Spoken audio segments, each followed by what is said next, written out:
നമസ്കാരം. വേദാംഗ ജ്യോതിഷത്തിലെ അമൂല്യമായ അറിവുകളും ആധ്യാത്മിക ജ്ഞാന ഉപദേശങ്ങളും പകർന്നു തരുന്ന പ്രശാന്തം ആസ്ട്രോ ചാനലിലേക്ക് ഏവർക്കും സ്വാഗതം. ഈ ചാനൽ ഇതുവരെയും സബ്സ്ക്രൈബ് ചെയ്യാത്തവർ ഇപ്പോൾ തന്നെ സബ്സ്ക്രൈബ് ചെയ്യുക. നോട്ടിഫിക്കേഷൻ ലഭിക്കുന്നതിനായി ബെൽ ബട്ടൺ അമർത്തുമല്ലോ. ഒപ്പം ചാനൽ ലൈക്ക് ചെയ്യുക, ഷെയർ ചെയ്യുക, കമൻറ്റ് ചെയ്യുക. കൊല്ലവർഷം 1200 ആണ്ടിലെ കന്നി സംക്രമം ചതയം നക്ഷത്രത്തിലാണ്.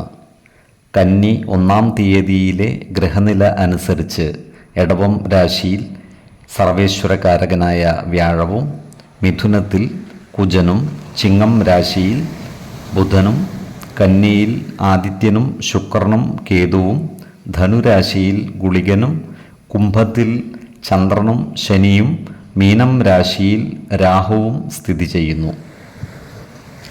ഉത്രാടം നക്ഷത്രത്തിൽ ജനിച്ചവർക്ക് കന്നിമാസം പൊതുവെ ഗുണദോഷ സമ്മിശ്രമായിരിക്കും. ഈ നക്ഷത്രക്കാർക്ക് കർമ്മ മേഖലയിൽ കാര്യങ്ങൾ അനുകൂലമായിരിക്കും. ജോലിയിൽ പ്രമോഷൻ ലഭിക്കുവാനുള്ള സാധ്യതകളും കാണുന്നുണ്ട്. പുതിയ പദവികളും അധികാരങ്ങളും വന്നു ചേരുവാനുള്ള സാധ്യതകളും കാണുന്നുണ്ട്. വരുമാന വർധനവ് ഉണ്ടാകുന്നതുമാണ്. എന്നാൽ ജോലിസ്ഥലത്ത് സഹപ്രവർത്തകരുടെ സഹകരണം നേടിയെടുക്കുവാൻ പരിശ്രമിക്കേണ്ടതാണ്. ഇവർക്ക് ദൂരസ്ഥലങ്ങളിൽ നിന്നും പ്രോത്സാഹജനകങ്ങളായ സന്ദേശങ്ങളും മറ്റും ലഭിക്കുന്നതാണ്. അതുപോലെ ഈ നക്ഷത്രക്കാരായ പൊതുപ്രവർത്തകർക്ക് കാര്യങ്ങൾ അനുകൂലമാണ്. ക്രിയാത്മകമായ പ്രവർത്തനങ്ങളിലൂടെ ഇവർക്ക് സമൂഹ മനസ്സിൻ്റെ അംഗീകാരം നേടിയെടുക്കുവാൻ സാധിക്കുന്നതുമാണ്. ഇവർ ഏർപ്പെടുന്ന എല്ലാ കാര്യങ്ങളിലും വിജയം വരിക്കുവാനും ഇവർക്ക് സാധിക്കുന്നതാണ്. ഈ നക്ഷത്രക്കാരായ ധനുക്കൂറുകാർ സാമ്പത്തിക കാര്യങ്ങൾ കൈകാര്യം ചെയ്യുമ്പോൾ പ്രത്യേകം ശ്രദ്ധ പുലർത്തേണ്ടതാണ്. ഇടപാടുകളിൽ ധനനഷ്ടം വന്നു ചേരാതെ സൂക്ഷിക്കേണ്ടതുമാണ്. അതുപോലെ ചിലവുകൾ നിയന്ത്രിച്ച് നിർത്തേണ്ടതുമാണ്. ഇവരോട് ശത്രുതാ മനോഭാവത്തോടെ പെരുമാറുന്നവരുടെ എണ്ണം കൂടുവാനുള്ള സാധ്യതകളും കാണുന്നുണ്ട്. അതിനാൽ ഇത്തരക്കാരെ തിരിച്ചറിഞ്ഞാൽ അവരുമായി നല്ല സ്നേഹ സൗഹൃദ ബന്ധങ്ങൾ നിലനിർത്തുവാൻ പരിശ്രമിക്കേണ്ടതുമാണ്.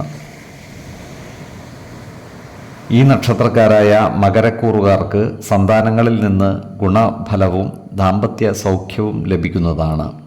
അപ്രതീക്ഷിതമായ സാമ്പത്തിക നേട്ടം ഇവർക്ക് ഉണ്ടാകുവാനുള്ള സാധ്യതകളും കാണുന്നുണ്ട്. എന്നാൽ ഇവർക്ക് വീട് വിട്ടു താമസിക്കുവാനുള്ള സന്ദർഭങ്ങൾ വന്നു ചേരുവാനുള്ള സാധ്യതകളുമുണ്ട്.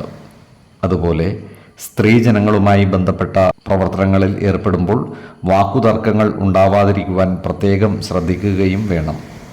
ഈ നക്ഷത്രക്കാർ ആരോഗ്യകാര്യങ്ങളിലും ഒരു പ്രത്യേക ശ്രദ്ധ പുലർത്തുന്നത് ഗുണകരമായിരിക്കും.